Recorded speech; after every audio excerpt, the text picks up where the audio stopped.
This exemplary performance of these two farmers who are residents of the municipality is worthy of emulation by other farmers and farm workers for their expertise, proficiency, and skills in this field of rice farming must be shared to other farmers for us to achieve rice sufficiency in the future. Whereas the Sangguniang Bayan is commending Robert Hermosa and Roberto Guzman for their excellence and exceptional rendition of ideal farming in the municipality of Guimba. Now therefore, upon suspension of the rules and promotion of SBM Pedro and Estabilio, duly seconded by SBM Bison, SBM Alvarez Tacanay, SBM Lumang, SBM Ubaldo, SBM Pablos, SBM Estabilio, SBM Agapito, ABC President Bison, and TPHD President Robert Campo. Resolved, as it hereby resolved to approve, as it hereby approved a resolution expressing appreciation and recognition to Mr. Robert Hermoso of Barangay Manaksak and Mr. Roberto de Guzman of Barangay Kusumso for the 2024 crop dry season highest top yielders of Palay in the municipality of Guimba. Signed by yours truly, Secretary of the Sangguniang Bayan, and attested by our Vice Mayor and Presiding Officer, Dalinjay, Antoinette, and Beltran, and approved by our Municipal Mayor, Jesuito Liga.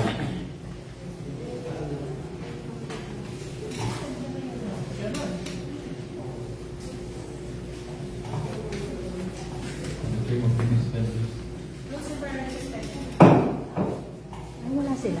Dumating ba?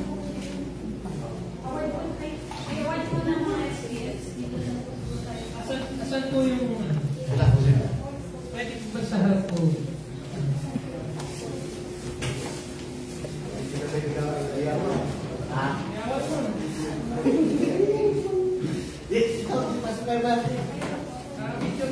Picture na lang tayo doon sa... Sila daw ang pinakamalaki. Ito natin po ba yan?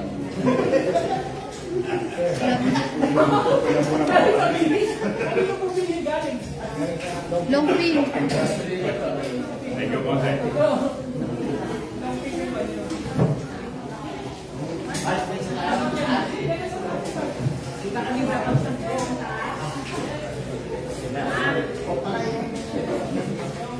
Kamusta?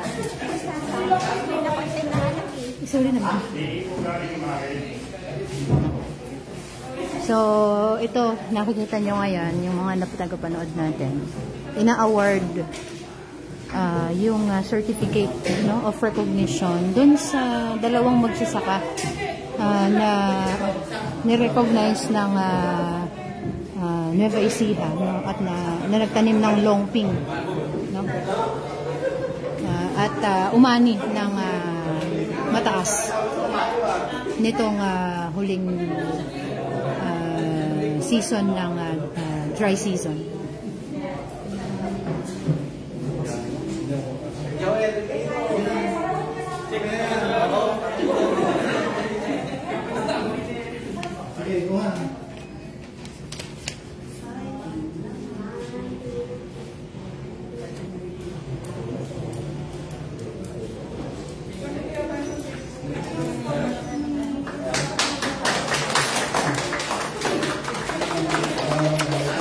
Yan sina Sir Robert Hermosa ng Barangay Manaksak at Roberto de Guzman ng Barangay Kasumsong. Top yielders of rice and palay sa municipality of Guimba.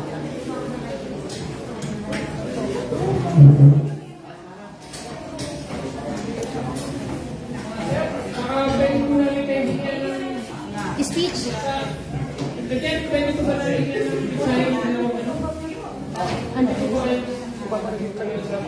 Lapitan mo na kami. Sinulatan. Sinulatan. Nireceive na. Baka meron po kayong gusto i-share po para hindi man po award na po nagbigay na ibahagi po namin isang resolution. Kaya naman po kayo magbahagi sa amin ng konting kaalaman kung bakit po kayo naging matagumpay sa pagsasaka.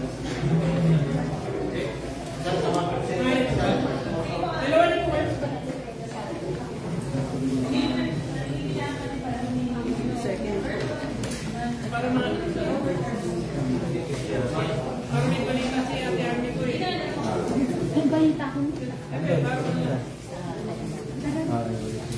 Nandiyan ba sila? Bigyan natin.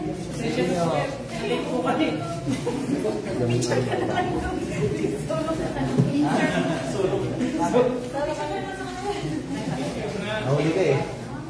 Po, ako po sa inyo lahat. Mga bayan. Magandang hapon po. Ako po sa inyo lahat. Ako po bilang isang magsasaka sa isang aming barangay Asunto. Isa sa mga nabigyan ng parangal dito sa bayan ng Iba. Dahil na rin sa building dumping na aming tinatalim, nabigyan kami ng magandang alin. At yun ang po mga diskarte namin sa tanim ng palay. Una po, bago po, actually, as may sa experience ko na po, bago ako kasi lumasak sa bukid, nangangalangan muna ako. Yan ang number one na lumakas ko. Na sana, ang tatanim kong palay na ito ay sa aming gabayan niya at paramihin niya kanin. Hindi naman po ako nawawalan ng hindi naman po ako binibigo. Sa buhat po ako nagsalim ng lumpig, binigyan niya po ako ng 13 tons, 14 tons kada isa Italia. Yun po ang nakakuha ko na minipili ko. Kaya po, ito nga, itong isa kong kasama, diskarte lang daw. Ito naman, may diskarte na, may panalangin pa. Kaya isa ka, yun ang delivery sa akin. At yun lang po, maraming salamat po. Sir, ilang Italia po sila kayo?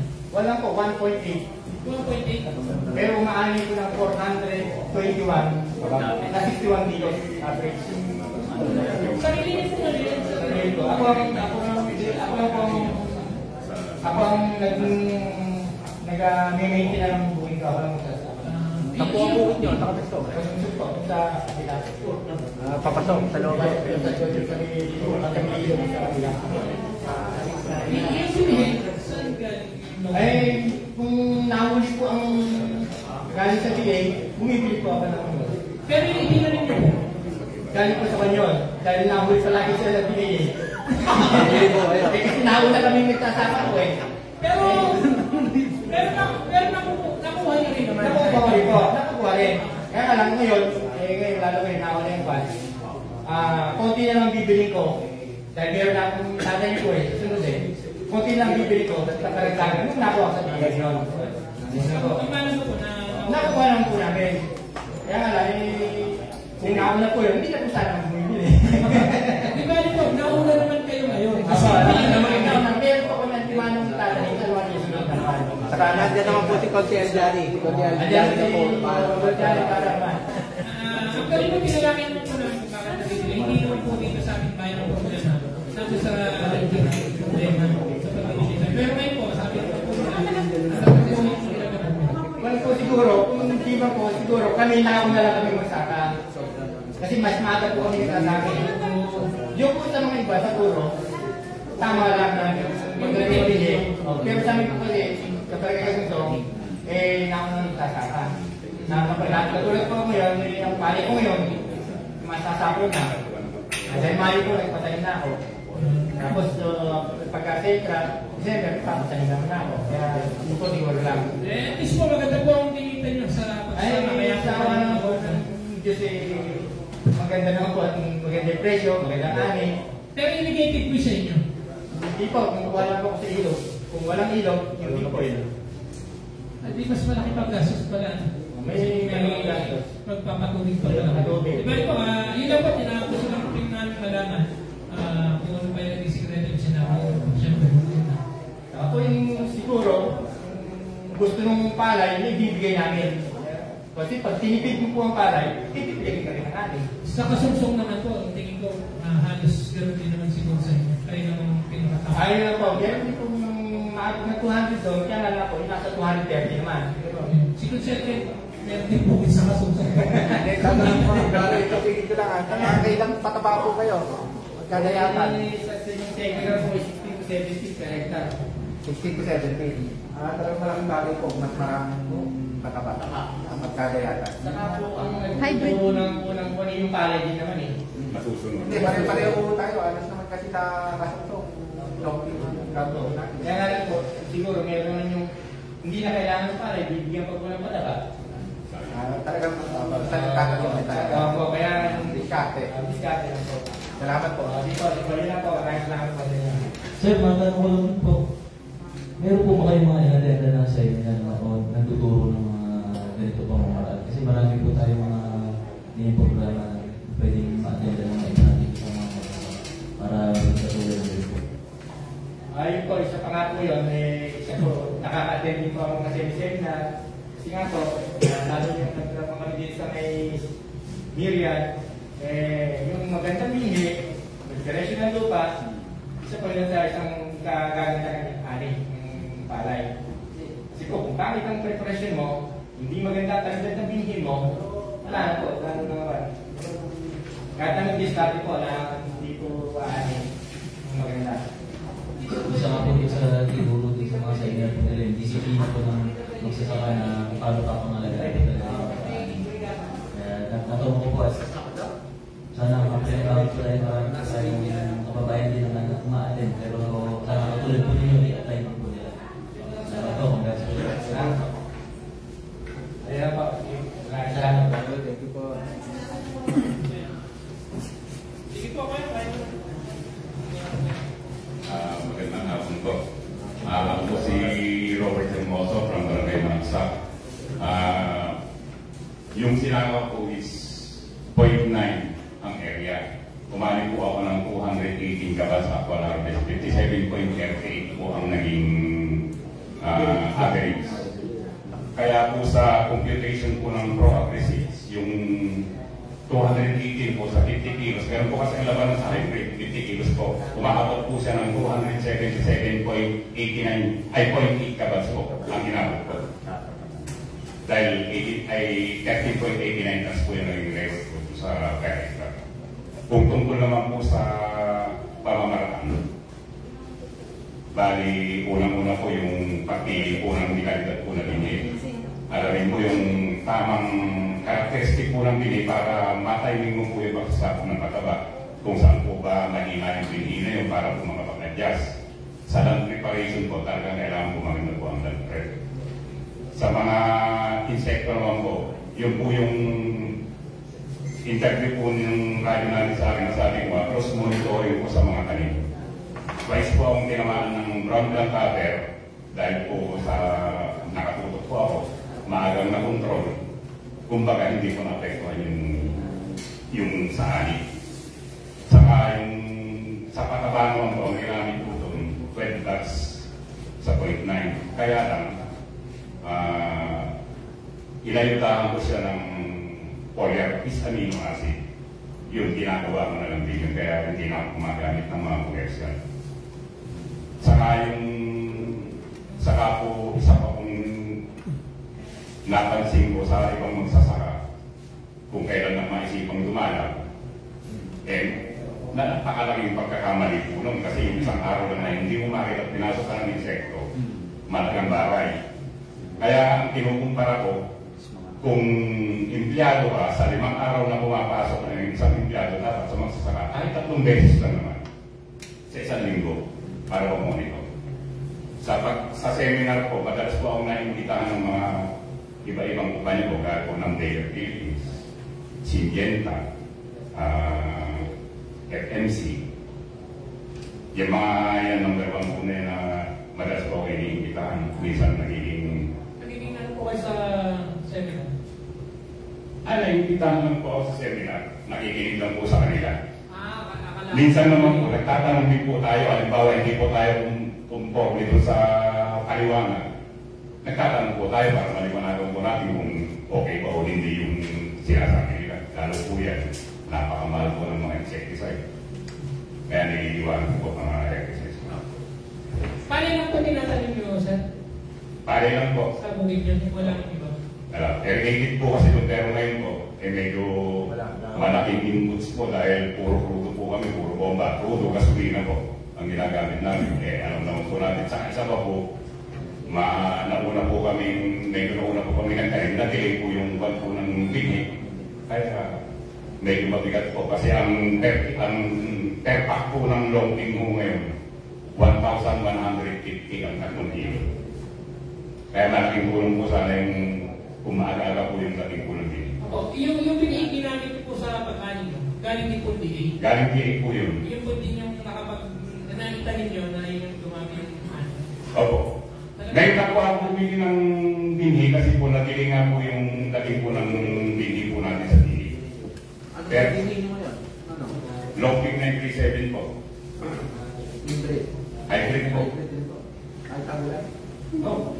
Mula po nung nagtanim ako ng Longping 2019 hanggang ngayon po, diretso po yung tagawatagol, consistent po nagtatanim ako ng Longping. Kaya pinagtatakang nila, bakit daw tagulan nag-hybrid ako. Yung isa nga pong may pilosopo sa amin niya, baka daw mabagyo. Tinanong ko kung anong variety yung tanim niya, porboto daw. Halimbawa kako dumaan yung bagyo rin sa lugar natin kako, lilinisan ba yung porboto mo? Di po ba? Kasi ang kahit ba ng hybrid sa mas Ayusin ko.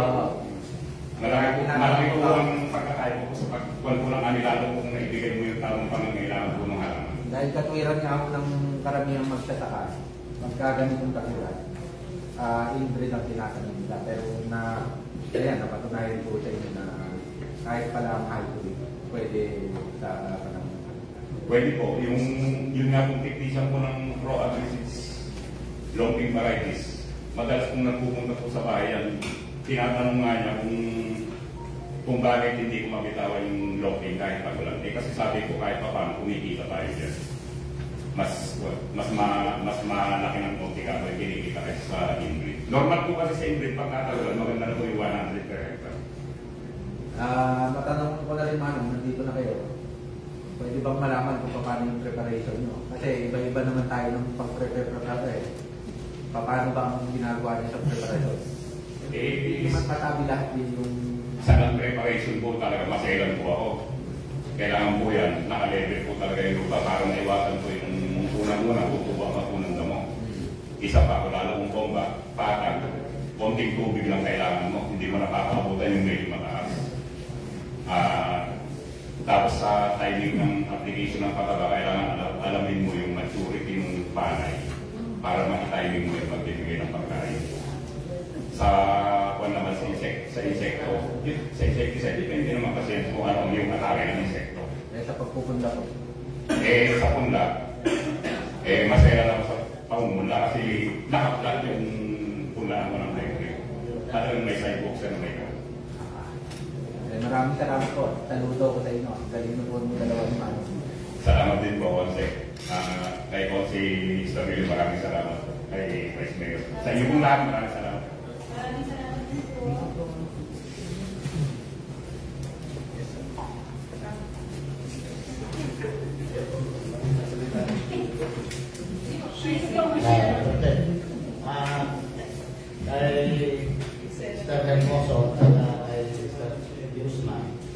Maraming salamat po sa inyong pagpunta rito at sana yung mga binitawan yung mga salita rito ay magsilbi inspirasyon sa ating mga kapwa magsasaka at sana po ay ma-share nyo yung inyong galing sa magsasaka. Maraming salamat po at congrats sa inyong dalawa.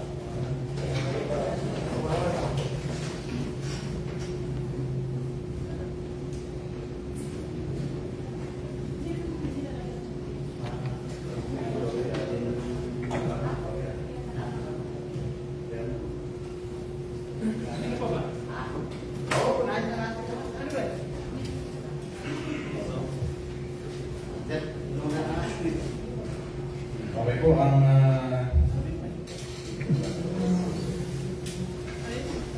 kung po sa budget liyan, meron po rito nag-budget liyan sa atin kung nakarang linggo. Hindi po ako magkamali, naggaling na po sila rito nung mga ilang taon na nakaraan. Tarlac-Quinta, Victoria, Digny, Operativa ng Transportasyon. Barangay San Davino, Victoria, Tarlac.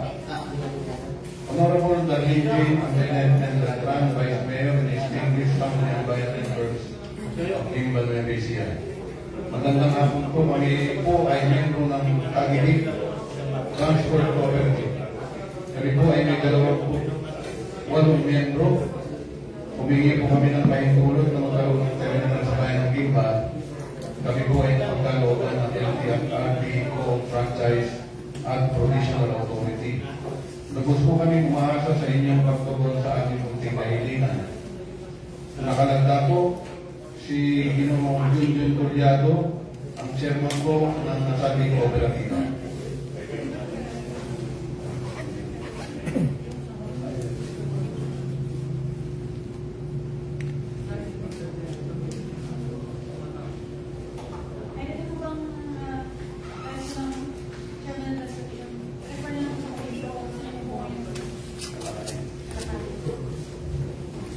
Alam ko po pa na natapos na po ito yung nakakaano taon yata. Alam, maghanap sila ng private na lugar kasi wala na po tayong space doon sa palengke.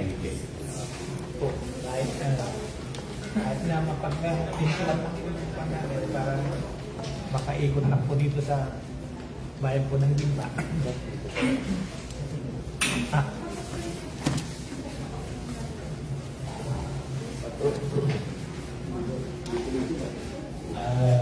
Magandang hapon po sa lahat ng lalo na sa pamumuno ng session na po na to. Ako po ang pinatawag ng transport sa sektor ng transportasyon. Nagilig po ang Tarlac Via Victoria ang aming ruta po. Ang pakay po namin dito ay para mahintulutan po sana kami na makarating po dito sa bayan ng Gimba at makapag-terminal po para po sa mga pasayero po sa mga traffic barangay po. Kung pahintulutan po sana kami ng pamalaan po ng Gimba.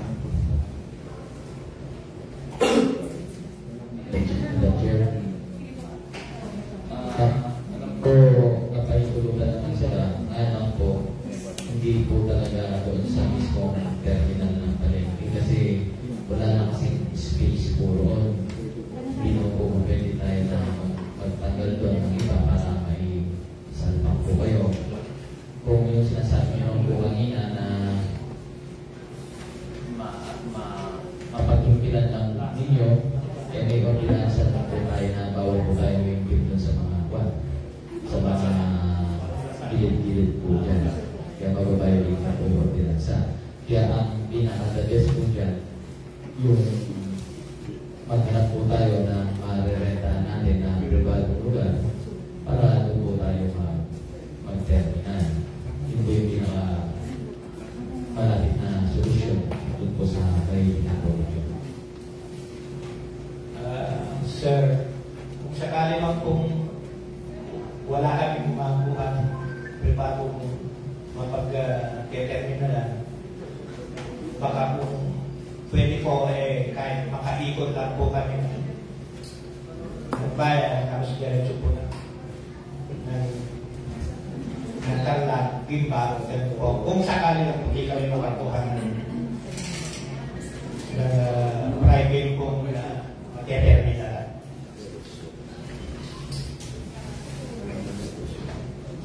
Madam Chair, siguro magpapatawag na lang ako ng committee rin para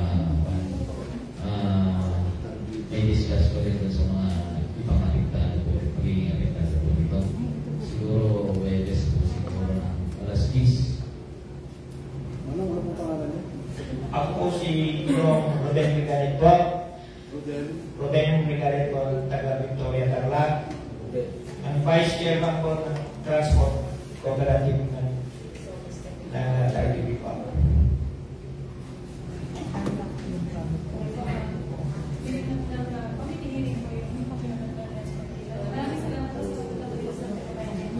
Maraming salamat po sa amin. Gandang hapon po yan.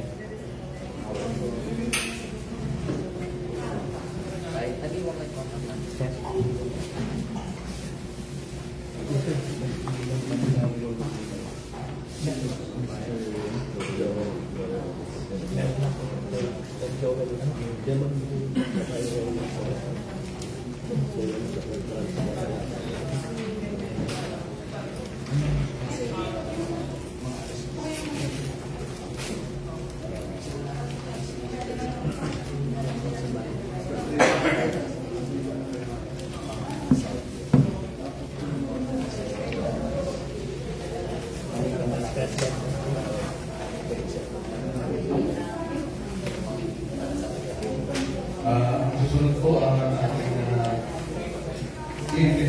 in sa harap ay si Mrs.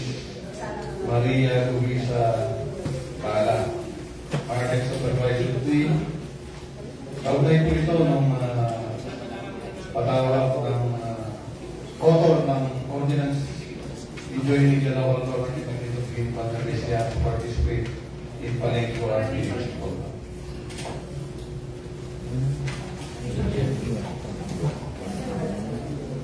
For clarification, itong ordinance na kailan sa ulang ba? So, i-score po ba natin sa gabi?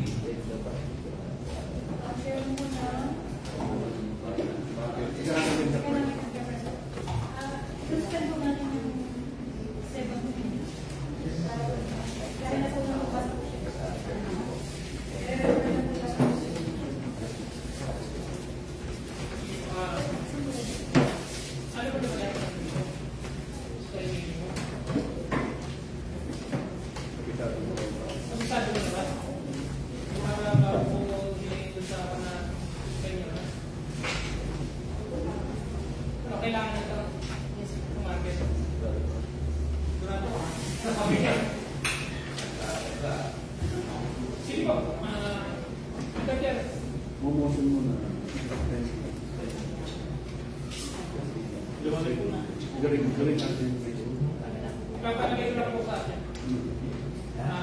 Magkakir, hindi ko na suspicion po sa first reading. Dali na po natin sa second reading para kahit pa ba lalaki naman natin kung sakalan. Kung tingin naman po ni Buddy na hindi po ito ganun kala, pwede na po natin. Ang nilin lang po, dyan lang po yung sa pagkalaan para andito na po kasi yung ano ba doon? Head ka ba ng market? Yes. Supervisor 2. Ano position mo ngayon? Market Supervisor 2. Ay, ikaw ang pinaka na doon. Ikaw na pinaka-happy doon, wala na administrator. Under po kami ng MTO po, ni Mama Lodi po. Yun lang po ba doon? Okay po, ano po meron na po yung body? Ito po ay Nemosin po si Pasado ng Bodo, chairman po ng Economic Enterprise, suspend po ang first reading para po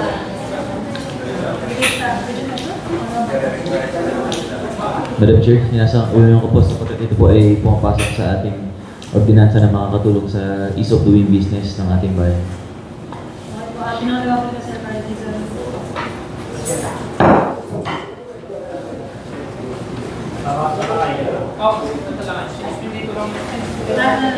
Sige po, sige po, Madam Chair, maaari po bang pagtulungan po natin na ipaliwanag po sa ating mga kasama na konselyong bayan kung para saan po ito ginagawa nating ordinansa, makikinabang ba, sino bang makikinabang at kailangan na ba talaga po namin pagtibay? Pakikulang na lang mayan. Magandang hapon po, Madam Chair, at sa August Bali. Lumapit po yung opisina namin po para kay Sir Tonin po, ang aming economic chairman po, economic enterprise chairman po, upang humingi po ng tulong na magkaroon po ng SB resolution on cashless payment system. Ito nga po yung Palengke QR PH po. Sa katunayan po, nagkaroon na po kami ng launching po ng Palengke QR PH po or ng digitalization sa ating palengke po noong September 27, 2023 po. Nadinaluhan po ito ng BSP at Regional Director ng DTI ni Sir Richard B. Simangan po. At mga service providers po gaya ng GCash, Paymaya, Land Bank of the Philippines. Sa nalalapit po na pinakamaringal na Palengke 2024 po, isa po itong requirements or parang additional po or bonus po sa parameters po para sa pinakamaringal na palengke po na kailangan po naming ma-meet sa para din po sa bayan natin. Ito po yung indicators po at parameters po na binigay po ng DTI po at kailangan po ng SB resolution on cashless payment system po. Ang Palengke RPH nga po ay maganda rin naman po yung naidudulot nito at kapakipakinabang po, lalo na po during pandemic, cashless payment po, nalilimitahan po yung contact ng nagtitinda at ng tindera po during COVID-19. Isa din po itong innovation kung saan po technology innovation po through online transactions, pwede na po tayong magbayad. Yung mobile applications like i-scan lang po yung QR at pwede na po tayong makapagbayad through online po. Sa ngayon po, sa ating pong palengke, marami na rin naman pong nag-adapt. Yung GCash po, isa po sa ginagamit nila ngayon.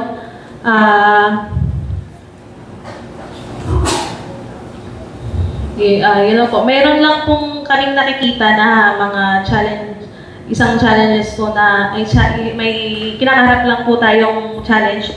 Ayun lang po yung may mga matatandang hindi naman walang kaalaman sa paggamit po or ng application na ito. Yun lang po. Pero sa ngayon po, dumadami naman po. Marami naman pong nakaka-adapt ng cashless payment po na ito. At sa ngayon po, dahil nga isa pong malaking pagbabago po yung cashless payment po, may mga mangilan-ngilan po na resistance to change, but eventually po, nakakasabay naman po. Yun lang po. Maraming salamat. Madam Chair. Mamaya, ito po ang ordinansang to pagka in-approvean namin. Ang implementation ba natin magiging cashless basis na tayo? O, kasi katulad nga ng sinasabi ng isang nakikita natin problema, hindi naman po lahat ay merong teknolohiya o cellphone na masasabi natin magagamit natin sa mga transaksyon katulad nito. At marami rin tayong mga kababayan na galing sa iba't ibang barangay na actually wala rin cellphone. So, ang pagbabayad talaga nila is walang ibang paraan kundi pera, cash. So, ito bang i-implement natin to, ano bang magiging basehan nito? To open lang yung ganitong sistema. And at the same time, kasama pa rin yung old system na ginagawa natin na kahit saan ka naman mapuntang lugar, tama, meron na tayong mga cashless eh. Ganyan na nangyayari. Ang ginagawa na lang is, yan nga, QR na lang, GCash, Pay, kung ano-ano pa. Pero meron pa rin. Hindi perfect na nagiging cashless talaga. Meron pa rin gumagamit ng pera talaga. Yung monetary fund na tinatawag. So, yun na po ang tanong ko. Yes sir.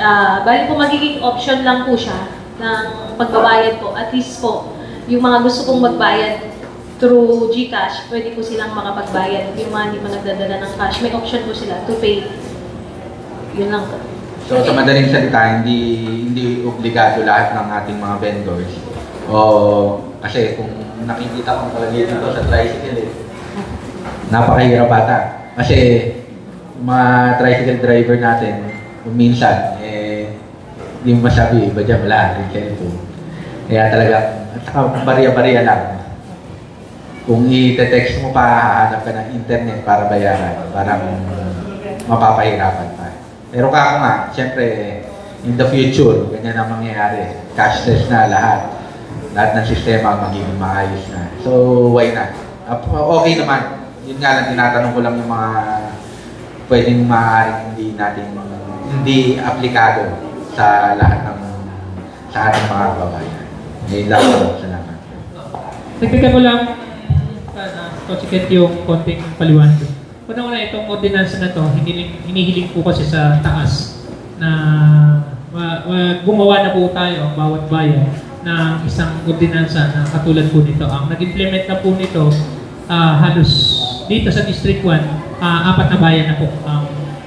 Kinuha po namin yung copy nito sa bayan ng Kuya po para doon sa. Ito naman po, bakit po kailangan po kasi ito para itong ating market sumunod doon sa pantunan ng manggagaling sa taas para gamitin din po na pag binibigyan tayong parangal, kumbaga, nagiging high-tech na po tayo, hindi na yung sinauna. Pero hindi naman nangangahulugan na ito po i-implement kabot sapagkat mahihirapan. Ipinahanda lang po natin ang ating mga kababayan sa yung ang sinasabi natin wala nang dala sa 4 gigas na sila doon sa ganung pamamaraan. Pero nandun pa rin ang mga tradisyon na meron ka pa rin cash. Ito naman po kasi napakaganda kasi yung benepisyo talaga ng high-tech na.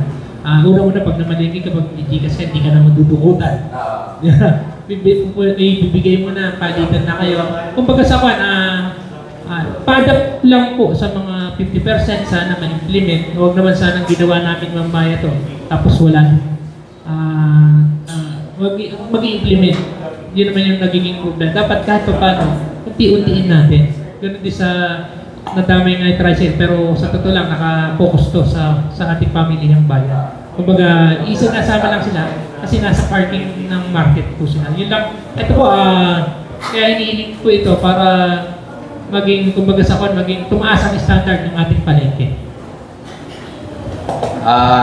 Madam Chair, tama naman po yung sinabi ni Consento Nying. Wala naman po, hindi po ako tutol doon. Actually, maganda nga po itong sinasuggest nyo. At sa akin, tingin ko, nararapat naman na po para sa bayan ng Gimba na magkaroon tayo ng ganitong sistema. Kaya yung nabanggit ko lang po yung mga maaari nating problema na pwedeng mangyari. Pero all in all, okay naman po to. Okay naman to kasi kahit ngayon naman na hindi pa natin to ina-approve, meron na tayong mga establishment na gumagamit ng ganito katulad ng GCash at kung ano-ano pa. Kaya wala akong problema dito na nagtanong lang ako with regards to that. Maganda naman po itong tinasa ni Conselto. Salamat po. Maraming salamat po. Meron pa pong clarifications? Madam Chair. Mamaya, tama po ba? Hindi siya mandatory, option lang. Yes po. Option po or payment option. So sabi niyo po kanina last year pa nag-launch. Meron po ba tayong data kung ilang stalls na ang nagpo-provide ng option na to? Nung nag-launching po kami, sir, may kumuha pong 120 sa mga service providers po natin. At sa ngayon po, nadadagdagan po sila. Sila na po yung nagpiprint ng QR code po nila. At pinapaskill po sa mga stall po. Ilan po ba ang stalls na registered sa market? Ang fixed stall po natin ay 410 stalls po. So, ang isa pa po sa tanong pa ma'am, Section 5, Number 3, the LGU shall facilitate provision of free Wi-Fi connectivity in public market and so on. Paano po ang implementation nito? Sa ngayon po, wala po tayong free Wi-Fi sa ating pamilihan po. Pero nakakagamit naman po sila ng data connection. Malakas naman po yung signal natin sa ating palengke. Magagamit pa rin naman po yung mga application na yun through data po. Gusto kong malaman ma'am. Kasi nakalagay po dito sa ordinance, paano po natin i-implement yung number 3? Kung may plan na po ba, sinong internet provider, magkano? Sa ngayon po sir, wala pa po tayong plano para dito. Pero upon reviewing po, pwede rin po tayong mag-request na idagdag po to sa budget po ng palengke para magbigay po ng free Wi-Fi po sa ating pamilihan po. Sige po, madam. Yun lang po, Madam Chair. Para gusto ko lang pong maklaro. Ay, Chair, nagtaga ko lang doon sa kasagutan bilang chairman po ng MAR. Tama po yung kay consenting. Hindi po dapat hanapan ng budget. Dapat budgetan. Katulad ngayon, nagpipreparation na kayo ng budget. Ang nakikita ko dyan, dapat ilagay mo to kung sa top 10. Nakasama sa top 10 po ito kasi gumagawa tayo ng ordinansa, ina-adapt natin. Nakalagay dito, kailangan may Wi-Fi. Talagang dapat ang public market, halos lahat na nga ng mayroon talagang free Wi-Fi na nga sa government. Tapos, kasama doon, i-priority mo yung CCTV doon sa budget mo, sa market. Meron po tayo nakapropose po for CCTV po sa ating palengke po. Nagiging ano lang po, may budget ceiling po tayo na sinusunod po. kung papayagan niyo po, pwede po siguro yun for budget supplemental po, yung ating CCTV po sa palengke. Kung gusto mong mangyari gano'n sa sinasabi mo na budget, isama mo na doon sa AIP para kahit paano mabilis kaming makapagbigay sa inyo na supplemental kung hihiling kayo sa punong bayan na ibababa dito. Ano kung sinasabi mo may ceiling ka doon sa budget mo na ito lang ang kayang i-gastos, isama mo agad sa AIP. Plano pa lang naman yun, India. Yes sir, kasama po siya ngayon sa ating AIP 2025. Nakikiusap lang ako kasi tagal ko na siguro nung pang nakaraang budget po ito na pinagpipilitan natin na magkaroon ng CCTV, nagkakaroon ng reklamuhan dyan na nananakaway pwesto, nadudukutan. Importante po na malagyan ang ating pamilyang bayan ay napakalaking kamang ibinibigay sa munisipyo niya. Tama ba? Tumaas ba income mo ngayon o bumaba?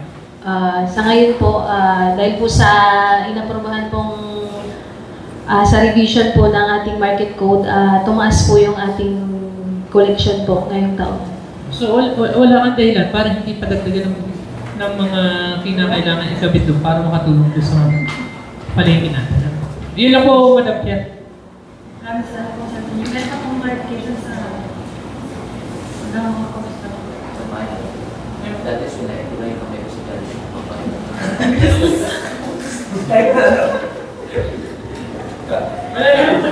Kung wala na po, sabi na. Madam Chair, Amaya, ano lang po, realistically, i-implement po ba natin ito as soon as possible? Kasama sabi niya po yung free wifi para hindi pa ata natin magagawa. Yes po, wala. Hindi po namin siya naisama sa aming budget. Yung free wifi po. Pero lahat naman po, implemented na po to, unti-unti po, nagagawa na po. Okay, number 3 pa naman po yun. Yung number 1 po siguro yung unahin nyo yung vendors, sari-sari store owners, pati po yung mga TODA. Kailangan po mag-post ng QR code. Sa ngayon po, ang iniikot pa lang po namin po, sa may pamilihan po, sir. So, nakipag-coordinate po kayo sa TODA? O hindi pa po siya kasali dito sa... Nung nag-launching po ang Paleng QR po, may ilang mga TODA po tayong kumuha rin po ng QR code. At willing din po silang gumamit po rin. Ito naman po sa pagkakaalam ko ay national program din, kaya naiintindihan ko kung bakit minamandate po tayo. Ginagawa nilang requirement para sa mga bayan na i-adapt po ito. Sapagkat hindi naman po lahat ng bayan pare-pareho din ng kakayanan. Maganda din po yung nagsimula na po tayo kahit hindi po lahat ito ma-implement. At least papunta po tayo. Kaya nakalagay naman po dito, may task force po na magbabantay ng implementation. Doon na lang po siguro na pakibantayan po na maayos para hindi ito maging programa na makalimutan natin balang araw. Maituloy-tuloy lang po natin sapagkat pupondohan po ata ito para matuloy po yung mga ibang requirements. Tama po. Yun lang po. Salamat po. Maraming salamat po. Wala na po kasi mga office body. Okay na po si Madam Yan, wala na po akong tanong sa ordinance. Gusto ko lang malaman po kasi may ginawa po tayong ordinansa dito hinggil doon sa pag-award ng mga pwesto. Kung di ako nagkakamali, mag-iisang taon na, huwag naman sana umabot ang 2 taon. Nagkaroon na po ba tayo ng pag-award sa mga pwesto? Yung invitation po pinadala namin sa inyo, sir.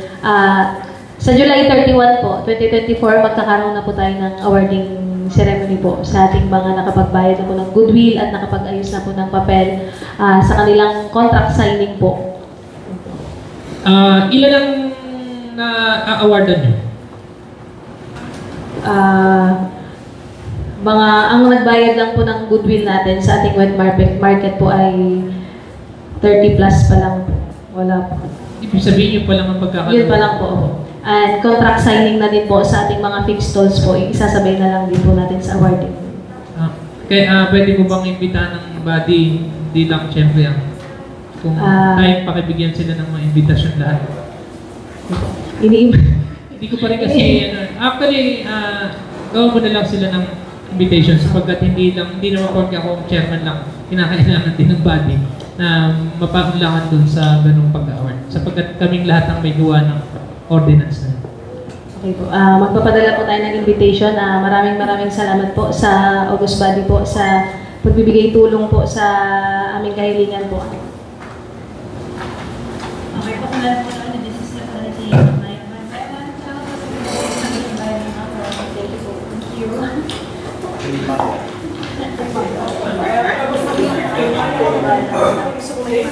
Ikaw pala may-ari. Hey, Maya. Thank you, Bob.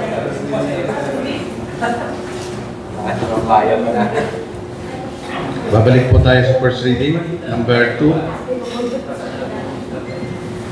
Resolution adopting, approving MDC Resolution number 4, thus 2024, approving the amendments of the 2023 to 2025 Local Development Investment Plan, and adopting the annual investment plan for budget year 2025 of the Municipality of Guimba. Ito po ay i-sponsoran ng ating chairman ng Committee on Finance and Appropriations, SBM Giancarlo P. Tizon. Ito pong matter number 2 po sa unang pagbasa ay i-refer po natin sa case ng Bayan Member Giancarlo P. Tizon kung pinagsasin po. Okay po, number 3, an ordinance requiring prior authorization from the Sangguniang Bayan before the local chief executive enters into contract in the hiring of consultants, contractual, and or job order employees for the municipality of Guimba in accordance with existing laws, rules, and regulations. Ang author po ng nasabing ordinansa ay si SBM King Vergil P. Pabros, Chairman Committee on Labor and Employment, and co-author SBM Giancarlo P. Tizon, Committee Chairman on Rules and Finance. Refer po natin author po Sangguniang Bayan Member King Vergil Pablos, Committee on Labor and Employment, and Committee on Rules, Sangguniang Bayan Member Giancarlo. Tayo po'y dadako na sa pag-uulat ng mga lupon. Wala po na kayo. Bigay ng Committee of Force or Committee hearings po. Wala po na Subject. Gusto ko lamang pong magulat tungkol po sa pamimigay ng fertilizer voucher kasi napag-usapan po natin ng nakaraan. Ngayon po, nag-umpisa na pong magbigay yung ating mga technician sa bawat barangay. By batch po ito, batch 1 yung pinamimigay nila. Sinisigurado naman po na lahat ay may bibigay itong week na ito. May batch 1 na yun, susunod yung batch 2. Ngayon po, meron naman po silang naging problema sa region. Yun daw pong system nila ay nag-down. Kaya hindi pa nila may bibigay yung fertilizer ng mga merchant. Magre-resume daw sila by July 30. Kaya July 31 po, pwede nang magbigay ng pataba yung ating mga merchant. Kaya saan po, maintindihan po ng ating mga kapwa magsasaka na ginagawa naman po natin lahat ng ating magagawa upang may pamigay po yung ating mga fertilizer. Ngayon po, dun po sa binhi na hindi na ipamigay, yung 2,000 plus. Sa ngayon po, na-deliver na daw po sa ating center co-op at ipamimigay na daw po itong week na ito. At ang hindi pa maganda, yun daw pong hindi nakakuha ng pili nung nakaraan, wala rin daw makukuhang fertilizer. Kailangan po makakuha sila ng binhi para mabigyan ng pataba. Pero doon po sa 2,000 plus na hindi na ipamigay at ibibigay din nila ngayon, makakakuha rin po ng fertilizer. At gusto ko na rin po samantalahin na ipaabot sa ating ABC na kung pwede po magpa-schedule daw po yung ating mga kapitan sa DA dahil po may programa tayo ngayon na yung sa lason sa daga. Kasi kung pumunta daw yung ating mga technician wala daw silang naabutan na tao dun sa barangay hall, kaya sayang yung programa. Kaya sana po yung ating po mga kapitan pa-schedule po para mapuntahan po yung mga barangay natin para po makapag-halo sila ng lason ng daga para mailagay po sa ating mga pagkirin. Yun lamang po siguro, Madam Chair. Maraming salamat po. For the record lang po ako sa Johnny Lau, ipa-email po sa office natin sa Chairman Rules. Linawin na po natin, saan po galing yung hindi bibigyan ng fertilizer, hindi nakakuha ng bigyan? Sa region po o sa munisipyo? Si Madam Nida po. Kasi sabi po nila, kung hindi siya nakakuha ng binig, ibig sabihin parang hindi siya nagtanim. Kaya walang akibat na pataba. Yung direktiba po ay galing sa region? Doon lamang po sa GC kasi nabasa ko na yung mga hindi nakakuha ng binig, wala rin makukuha ang pataba. Galing po sa DA natin. Madam Chair, paano po yung Sir Johnny kung dahil nahuli nga po yung binhi, kung hindi po kinuha ng mga farmers at nahuli na, bumili na sila, inaasahan nilang makakakuha sila ng pataba, hindi rin sila makakakuha. Yung pong ang tanong niya po kung nakabili na yung farmers na. Ulitin ko po. Di ba ang sabi po, kung hindi yung mga hindi nakakuha ng binhi, hindi rin makakakuha ng pataba. Tama po ba? Tama.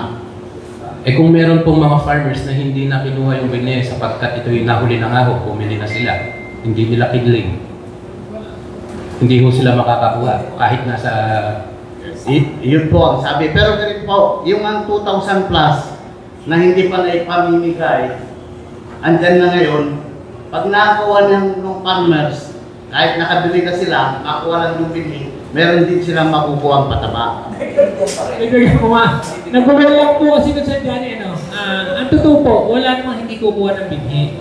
Hindi po naging, yung sinasabi lang po siguro ng DA, yung unabis talaga na hindi na bigling. Pero wala naman yan, bali 0.1 lang problema yun. Kasi sigurado yan, kahit na maliit yan, ibibigay yung binhi. Ang sinasabi lang po, para nung DA natin, para maalarma yung mga kababayan natin na kung minsan hindi na interesadong kunin, kunin nyo. Yun yung pinakastansya na sinasabi niya. Kunin nyo kahit late na yung inyong binhi para makuha nyo rin yung pataba. Meron na po... kaya hindi ganun malaki. Kasi medyo na-alarma lang po kasi. Kumbaga sa naging pag-iisip po natin, baka mamaya nga magkaroon ng kaya lang namin nalinaw. Hindi po ganun ang pinakastansya. Ang sustansya nun, kunin nyo yung binhi para kahit late, para makuha nyo yung budget nyo. Sapagkat hindi namin kayo bibigyan ng programa, ano yung bibigay namin pataba kung hindi nyo kinuha ang binhi? Ito Madam Chair, basahin ko lang po. Remind ko lang din po ang nakakuha lamang po ng seeds ngayon, wet season, ang mayroong mga pataba na kapartner. Kaya kung sino yung nakakuha ng seeds ngayong wet season, yun lamang may kapartner na pataba. Ngayon po, ang pinag-uusapan natin, yung nahuli. Yung nahuli ngayon na 2,000 plus, pag may pamigay yun, kinuha ng partners, bibigyan din sila ng pataba. Wala tayong problema. Wala po tayong problema direct lang. Ay po, paglilino lang po, hindi ko po gano'ng natitin kasi may text mo naman. Paano ba yung kinuha na tension? Yung kapitan po ba ang... Ano ito mo sa Simpos Pipe? Anong gagawin ng mga kapitan? Yung nga po, nagpupunta nga daw yung mga technician doon sa mga barangay, wala silang naabutan na yung magkahalo ng lason. Kaya ang pakiusap ng ating DA, magpa-schedule po yung ating mga kapitan sa barangay nila para pagpunta nila, may mga tao silang aabutan. Kasi pinaipon po ng kanyunik, ng bigas eh. Di ba yung recipient ng ano kailangan yung barangay? Isang recipient ng naman bibiyata yan? Ganito po yun, yung technician pupunta sa barangay. yung mga farmers magdadala ng bigas. Ang dala ng technician, lason. Pagkahaluin. Ngayon, pupunta yung ating mga technician, wala nga doon naabutan na tao. Kaya, hindi, pati yung mga tao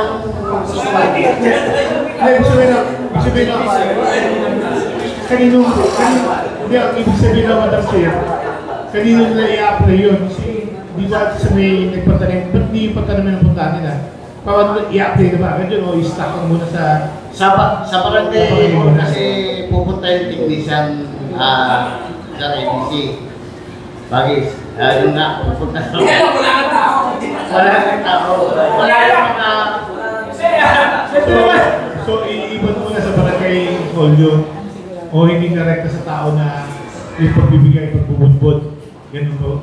Kaya ang hinihiling po ABC, yung kakausap yung mga kapitan, halimbawa, naka-schedule galban, andun yung mga, sabihan yung mga tao na mag-ipon-ipon doon. Ganun na lang po siguro, bigyan nyo yung schedule para ma-inform yung mga pagdaman nila. Sabihan yung mga kapitan. Hindi, kailangan may schedule din. Tama po. Sige, tama. Ganito na lang po ako siya dyan para parang hindi maganda po kasi pakinggan na walang duty. Actually naman may duty. Kaya lang, pero misinterpreted information lang siguro. Ano nangyayari? Baka akala naman kasi mga barangay, sila ang mag-distribute kung lang sa barangay nila kabagsak. Ang gawin na lang po, para mas maliwanag po, meron namang may session naman po rin ng ating mga kapitan o GC. Bakit hindi sila i-connect po? Kaya matagal po, second Monday of the month i-message po nila sa GC nyo yung mga technician. Sila gumawa ng schedule para alam ng mga purong barangay kung ano sila pupunta. At dapat may tao na nun. Sir, ganito, hindi ko naman sila sabing walang duty. Yung mga tao na kukuha. May tao naman talaga sa barangay yun, kaya yung mga tao. Ganito na po siguro Madam Chair. Gumawa na lang ng listahan yung DA, saka yung chairman natin ng agrikultura, tapos isa-submit sa akin, sa ako na yung post ko na nakatala dito, yung mga barangay na puntahan. Gawa na lang mo ng talaan. Makakarating po, sabihin ko sa kay Maho. Tama, ang pinakasolusyon na siya dyan pagdating sa ganyan sigurong usapin. Yung DA mo mismo, makipag-connect na lang doon sa, kahit si ABC na lang siguro, tapos ipopost na lang niya kung sino yung napili niyang barangay at magpatawag po ng mga farmers para mapagkalaban. Sabi niyo nga, hindi naman yung mga barangay official ng walang tao sa barangay, kundi walang beneficiary ng lason. Iwanaki ko lang. Kung isa, naguluhan po kasi kami. Ako rin naguluhan po sa sinabi. May duty po doon. Ang problema lang po, kasi nasabi ng mga technician, walang beneficiary ng lason. Kaya ang kailangan po doon, i-post po ng DA, ng technician, kay kapitan, kung anong araw sila pwede magpatawag at kumuha ng mga lason. Tama po? Pwede rin po, ipaparating po natin kay Mao. Pero yung ang pag-iusap na niya, through ABC, yung sa meeting nila, sabihan yung mga kapitan na kung halimbawa gusto nilang magpa-schedule sa barangay nila, halimbawa, kalpan nga, punta siya, schedule namin ng ganito, ipunin ko yung mga tao, sasabihan ko yung mga tao na magdadala ng bigas at yung technician naman magdala ng lason doon. Saka nila haluin. Mas mabilis kasi kasi kung ngayon ay pa nila yung schedule ng Madam Chair. Yung barangay sila mag-request sa kasabihan, pupuntahan sila para magbigyan. Hindi yung schedule, kasi pinapunta sa barangay, wala nakikita.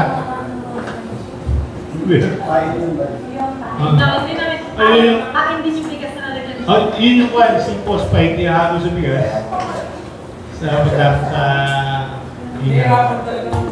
So, ganoon na lang po, Madam Chair, kausapin yung sa Niga, tapos yung mag-request, sabihin yung date, kung kailan sila pupuntaan ng day, Ganun ba yun, Mr. Yes, Chairman? pag-CBC. Ganoon na po. Kasi akataw ko sila una. Nagpunta sila walang mga tao. Kaya nagpapapasa sa schedule para hihintayin sila sa kanilang barangay. Salamat po, Madam Chair. Okay po, maraming salamat po Sir Johnny ng bagay. Wala nalinaw na po na kontrata niya yung PBC. Bale, walang problema. Yung sabihin niyo po ay ibibigay pa rin kasabay nun ay pataba. Tapos po yung sa lason naman para sa daga po ay wala lang beneficiaryo. Para sa daga po, pangit po yung bigay. Salamat sa tao.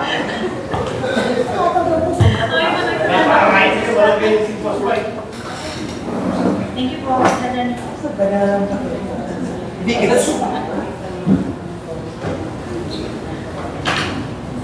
Okay po.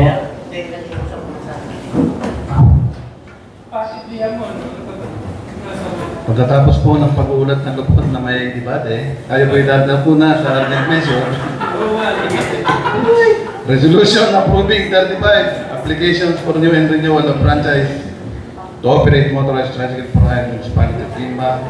Ang sponsor po natin, SDM Julius Craigford Lumang, Committee Chair on Transportation. Madam Chair. Ayan. Sa atin ng isang resolution approving 35 applications for franchise to operate motorized tricycle for hire in the municipality of Lima ay tayo po natin pagtibay na. Hearing none, elective resolution masyado.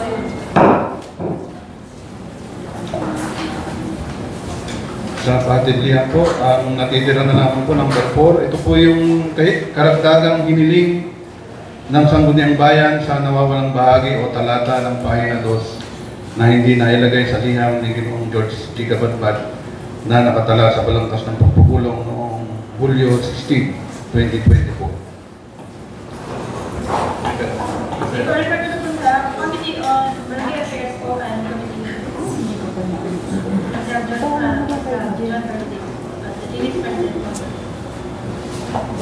Paksa sa ikalawa at ikatlong pagbasa, wala pong nakatala. Tayo pidada ko na sa ikapang talakayin.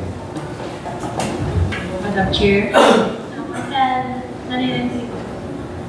Madam Chair, kung ating pong natatandaan na napatawag po natin ng fiscal officer po nung nagdaan session natin at tumingin po tayo ng kopya para po sa distribution ng cash grant sa mga senior citizen 70 years old above. So nabigyan po tayo ng kopya kahapon ng mga staff po ng senior citizen. So ito po ay mag-uumpisa sa distribution ng cash grant sa July 25. At may 5 araw po silang pagbibigay ng cash grant sa 33 barangays.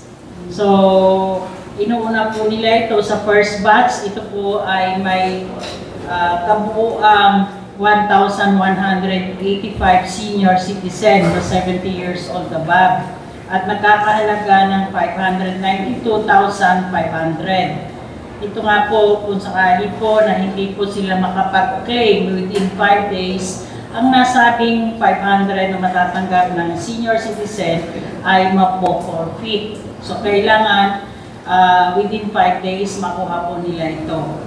Kung sakali po na hindi makapunta ang nasabing beneficiaryo po, pwede naman po silang magbigay ng authorization sa kanilang representative, pero kinakailangan may certification ang barangay captain.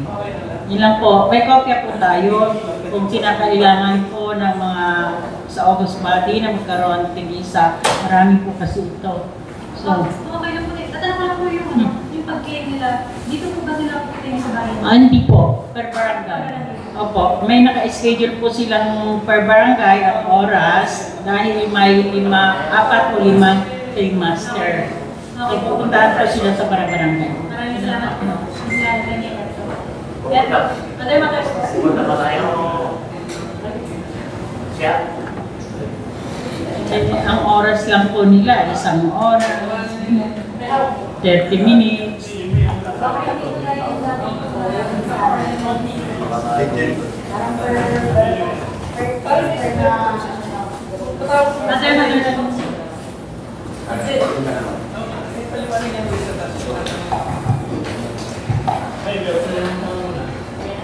May Madam Chair, yung kanina pong tinalakay po natin tungkol sa ordinance po ng market, ito po kasi actually po ito na-implement naman na po doon sa market. Matagal na po na-implement ito po ordinance na to. Kaya lang po, ito po sumulat po kasi sa taas na kailangan din ng ordinansa. Hindi lang po nag-implement po sila ng kabod-kabod na electronic device na pagbabayad payment.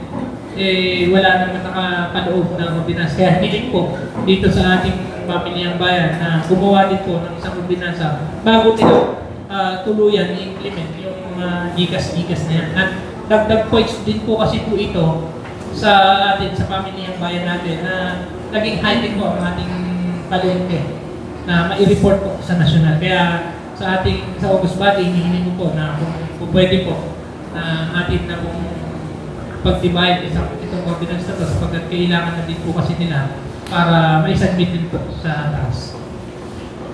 Wala na ako pinutulog sa mukha ni Kasel Tenying. Ay mukha ko ni Kasel Tenying kung sa resolution po. Ang suspension po ng first reading na sa unang pabasa. Kaya pinapabilis. Meron po po Madam Chair. Kasi ano yung mga sigo? May liham po yata itong Santa Ana Elementary School. Hinggil po dun sa conversion po ng Santa Ana Elementary School to Santa Ana Integrated School. Hinihiling po. Sige po sa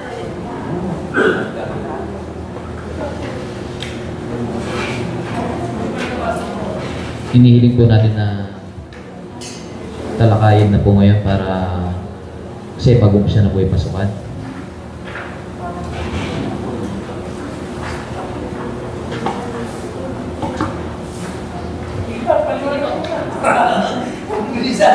Gaya po nung nangyari dun sa San Marcelino Elementary School, humilingi po sila ng karagdagang dokumento para may convert po yung San Marcelino Elementary School into San Marcelino Integrated School.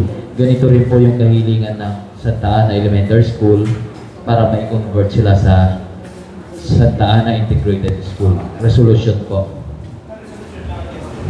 Resolution. Meron po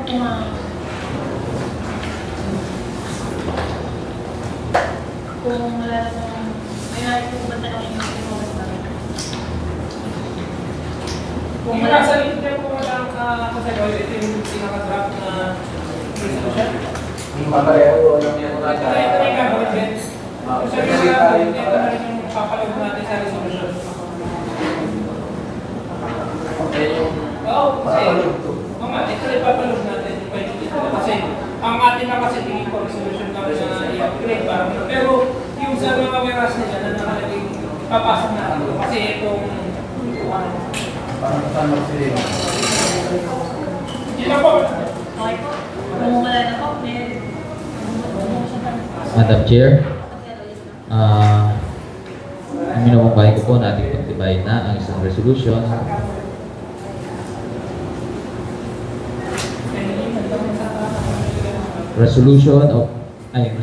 Resolution converting Santa Ana Elementary School into Santa Ana Integrated School, and a resolution to have a 5-year contract to support finance and maintenance of grade 7 to grade 10 until such time there is a subsidy and recognized by the DepEd and the national government. Ay minumukay po natin pagtibayin na. Is there any objection? Hearing none. Pamukay ko na sa yung mga yan na committee.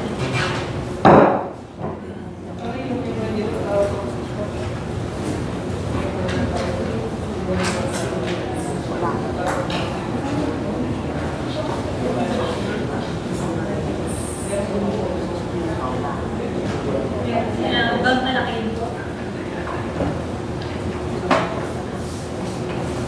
And wait.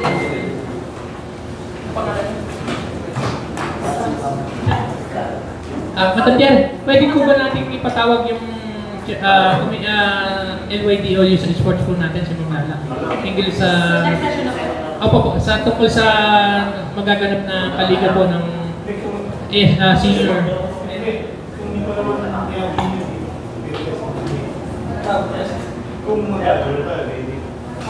Wala.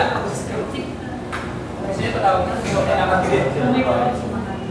Stress. Mag-break mo na. Volunteer, 5 minutes na.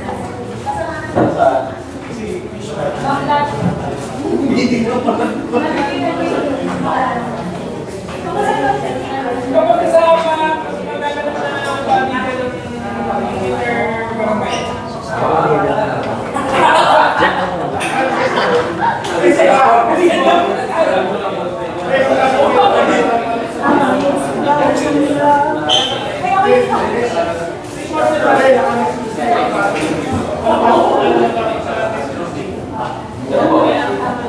balikan ng inter-barangay.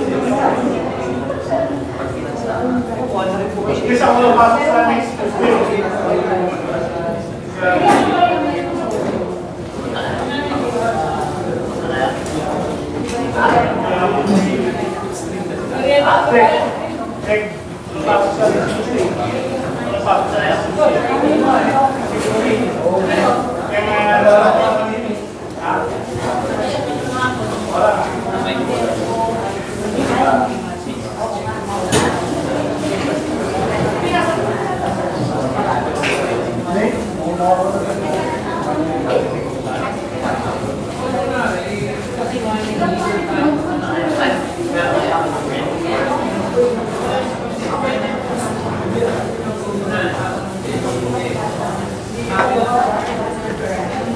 Iket?